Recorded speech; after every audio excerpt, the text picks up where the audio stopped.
to Vegas Weekly for Saturday, November 7th, 2020. The days are getting shorter. October is over.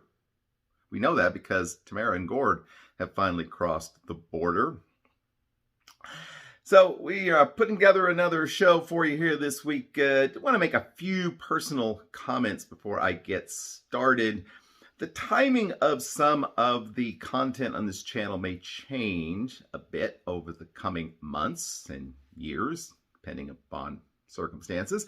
I've recently accepted a promotion at my day job that requires me to work some rather odd hours from time to time. We will do everything we can to make certain that we bring you a Saturday Vegas Weekly program, certainly, by early morning to early afternoon, somewhere in that time frame every week, but the timing of any sort of live streams and other things may be changed a bit.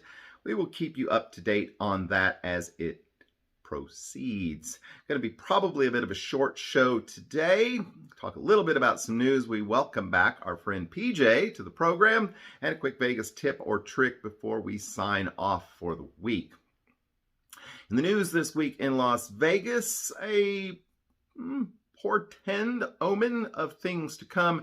MGM Resorts announced that Park MGM would be closed during the week, at least the hotel proper. The rest of the facility be open for business, of course.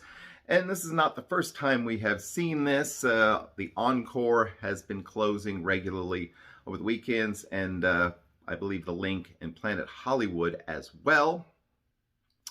And while Caesars Entertainment specifically stated that they're not planning to close any of their properties midweek, I would be surprised if there are not additional Las Vegas resorts which follow this particular pattern as we move into the darker months and the colder months. Las Vegas traditionally has relied on large conventions and major events like, for example, the National Finals Rodeo, which simply are not going to be happening this week, with demand pretty slack during the week.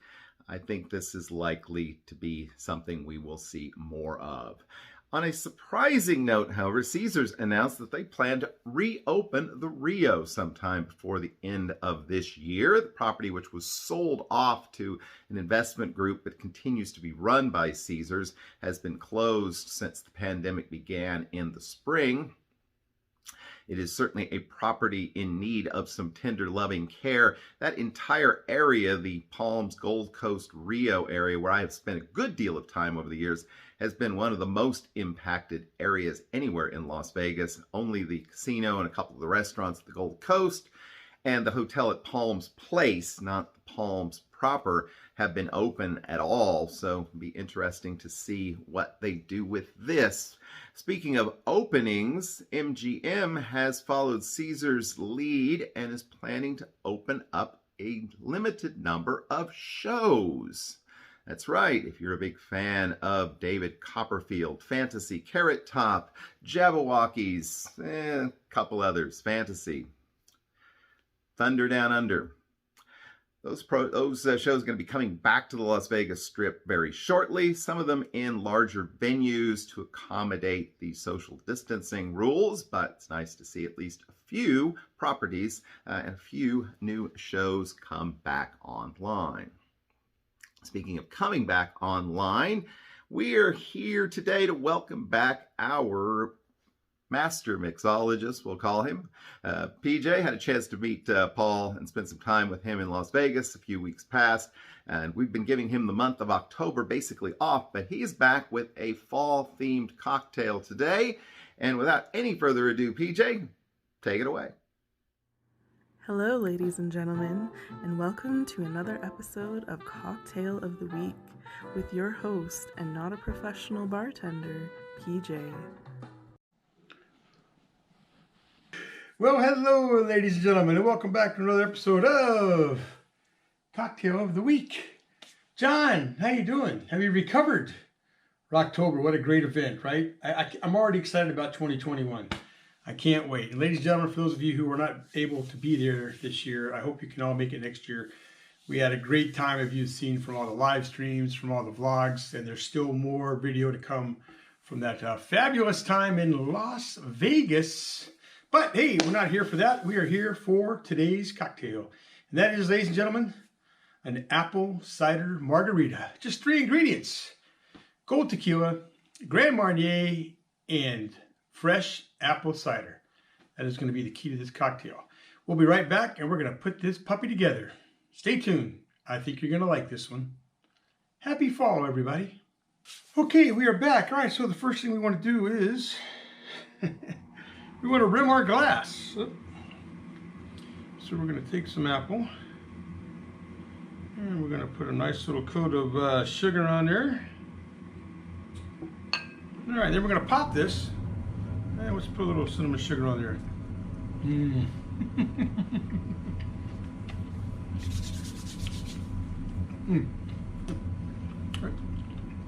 That might have been too good piece. All right, anyhow, we're not here for a mukbang. So then we're going to take our apple rim glass and we're going to dip it in some sugar cinnamon.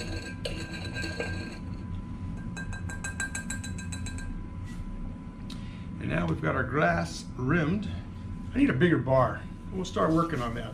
Anyhow, all right, so now we're going to build our cocktail. Damn it, I got this great ice bowl and I forgot my tongs.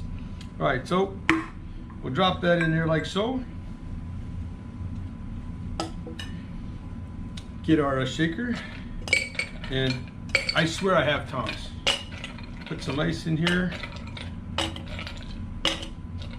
Let's just put it all in here. There we go. All right, move that.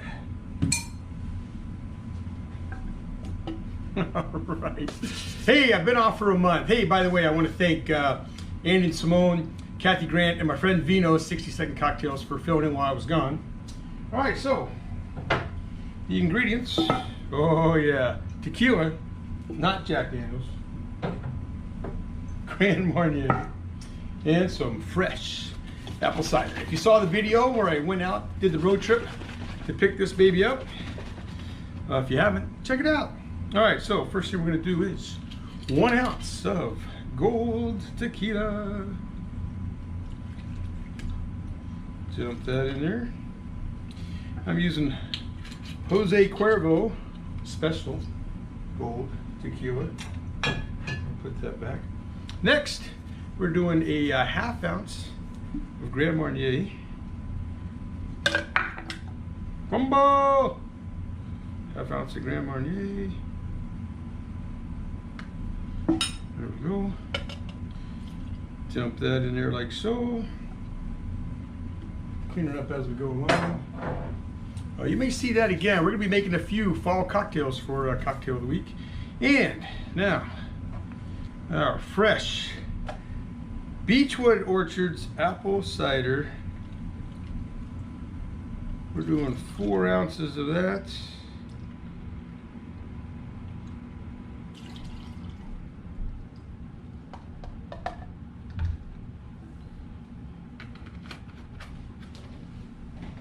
Pop that down there, pop that there, put that there. Hit our lid, close our shaker good and solid, and let's commence the shaking. So hopefully everybody had a nice Halloween the best they could. I know it was a little different this year, not a lot of trick-or-treaters. All right, very good, very good. All right, now let's make this apple cider margarita. Oh man, you get drunk just off the smell. All right, here we go. This is gonna be good. This is gonna be good, ladies and gentlemen. Oh, look at the color. I'm digging it. I'm digging it. I'm digging it. I'm digging it. Ooh, good. We got a little bit left. You know what that means? Yeah, we're gonna be doing a shot. All right, and actually we're just gonna garnish by sticking an apple in there. Didn't pop up quite like I wanted to. Let's try this.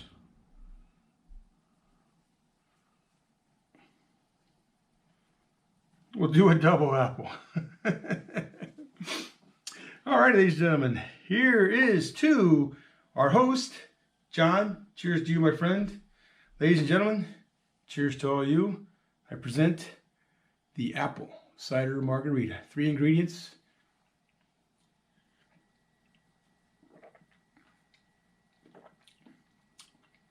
Oh my. Oh my. That is delicious. And I'm going to tell you, there is a little kick in here. You can taste the tequila, the apple cider. This is really good apple cider. And I know not everybody can get it. But find your favorite, get some Grand Marnier Gold Tequila, mix it together, shake it up nice and cold. You are going to love this drink. Your friends are going to love this drink. You might even find yourself making a pitcher of apple cider margaritas.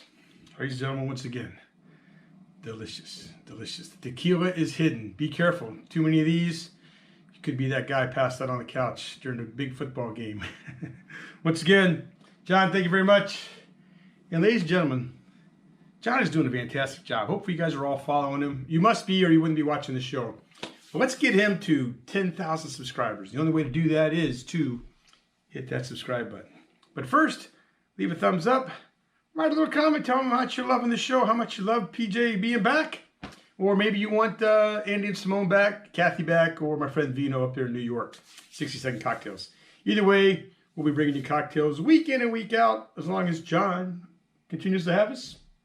Yes? No? Yes? I like that. Good answer. All right, ladies and gentlemen, that's enough for today. Cocktail of the week, apple cider margarita. And with that, please drink responsibly. And I am out of here. But first, another swig. Oh, that's good. That's very good.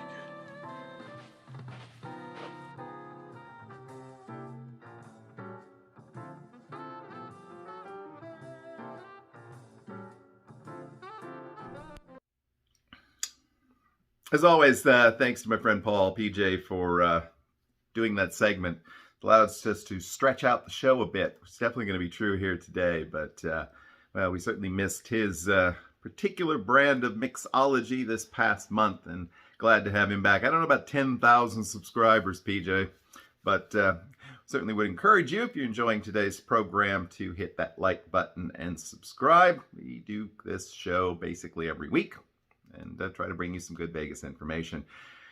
Speaking of good Vegas information, right now is an interesting time to be a visitor in Las Vegas. There are, of course, a few shows open. The pools are closing down. Really don't have big nightclub parties at the moment. And it can even be rather challenging to find something to eat. So, particularly if you have your heart set on eating at a particular restaurant in Las Vegas, plan ahead. That's our Vegas tip or trick of the week. Some restaurants are still closed. Of course, almost all of the buffets are, with the exception of the Cosmopolitan for brunch and the South Point, a couple of miles south of the main part of Las Vegas Strip. But there are restaurants that are also closed or are closed midweek or have very limiting operational hours. So it definitely pays to check in advance if a particular favorite of yours is going to be open, and if possible, to go ahead and make a reservation. Most places will accept them.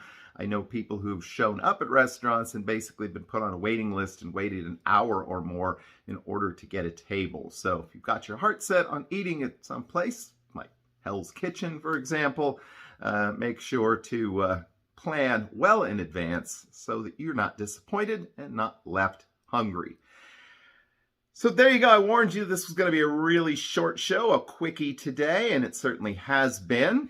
For those of you who think the show gets a bit too long, this should be perfect for each and every one of you. We'll try to come back next week with a bit more content.